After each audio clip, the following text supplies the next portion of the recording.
Oh, I give up! Hey, hold on, Shub Grub, Grub. What's the problem, man? No, my DPS isn't what it usually is. Okay, alright. Calm down, Some Grub can grow grub. I mean, are you controlling for variables? Are you wearing the same gear that you were last time you tested it? Well, no, I had to drop my Daedric axe in a dungeon because I was over encumbered. There you go, Get Grub and Grab It. Do you think that maybe that could be what's affecting your performance? Now hold on a minute, are you laughing at me? Hold on, Grubworms are for grabbing. I'm not making fun of you, man. I'm just... You are! You're making fun of my name! No, you've got it all wrong. Some grubs can grab it and others have to grow it.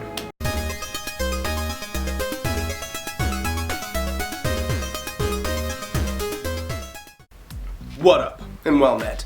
I'm Mulatto Rants, this is Muscle and Magicka, and you, my friend, just accepted a quest. Now, I'm currently recovering from a cold that I picked up while I was out questing in Morrowind. Pro tip, if you ever see that the next room is full of skeevers and bone walkers, save your game first. It ain't worth it, man. Anyway, if you've ever installed any kind of a DPS meter, then you've probably come to realize that numbers aren't everything, and they don't always necessarily provide an accurate assessment of what's going on. For instance, there's a lot of different things that can affect your DPS, from the more obvious things like gear and potions to the less obvious things like, are you a class that's more geared towards burst damage or sustained damage? Do you rely heavily on dots? Do you shine more in a single target environment or a multi-target environment? And it's exactly the same thing when it comes to weighing yourself, which is why a lot of people prefer to go with the unmodded experience and just go off of how they look in the mirror. And I think that's an absolutely valid and excellent way of going about things, particularly if you're prone to freaking yourself out about small stuff, or if you're given to OCD tendencies, or if you've ever had any kind of an eating disorder or something like that in the past. However, for the rest of you min-maxers out there who are trying to be precise, maybe you're trying to find a really accurate figure for your maintenance, or maybe you're in a very slight surplus or a deficit, so you're not really seeing many changes in the mirror from week to week, and you need some kind of additional tool to help you track your progress. For you, I highly recommend installing a scale. Now, there's a key to effectively interpreting the information provided by that scale, and the key is consistency and frequency. In other words, I suggest that you weigh yourself every single day. Weighing yourself once a week is kind of like running your DPS meter once per dungeon and having absolutely no idea what's going on with your performance in the times in between.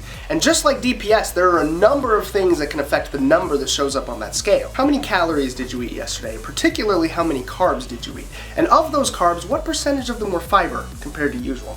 Also, how much sodium and water did you get compared to usual? Now, is it hotter lately, causing you to sweat more water out at night, or is it colder, causing you to retain more water? And speaking of water retention, how are your stress levels doing? I mean, are you physically stressed from overreaching at the gym? Are you perhaps mentally stressed from work? How much sleep did you get last night? And did you wake up earlier than usual or go to bed later than usual? How close to bed did you eat your last meal? Are you a water or fire type Pokemon? How much is your agility? Did you choose to spare Rex? And that's just the beginning of the list.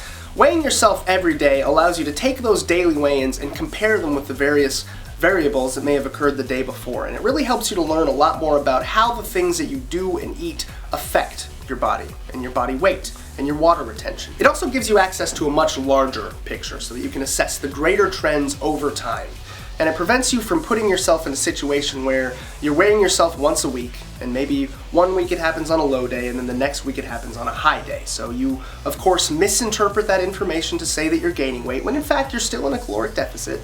You further increase your caloric deficit unnecessarily, which only adds to the stress on your body, potentially increases the water retention, and just furthers the illusion that you're not losing fat when in fact you are. Additionally, what you can do is then just average those daily weigh-ins to give you one weekly figure. And that's the figure that you present when you get invited to a group and people ask for your DPS. Don't be just giving them the high days, okay? That's dishonest. I also recommend that you weigh yourself at the same time every day if possible. Preferably first thing in the morning before you've had anything to eat or drink, and after you've already visited the little orc's room.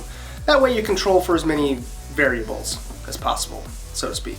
Anyway, I hope you gained some experience points from this. If you leveled up, then be sure to like the video. And if you would like for future quests to pop up directly in your quest log, subscribe to the channel and join the Order of Muscle and Magicka. Until next time, Mulatto Rants, logging out. Well, no, I had to drop my Daedric axe in a dungeon because I got over it. Damn it.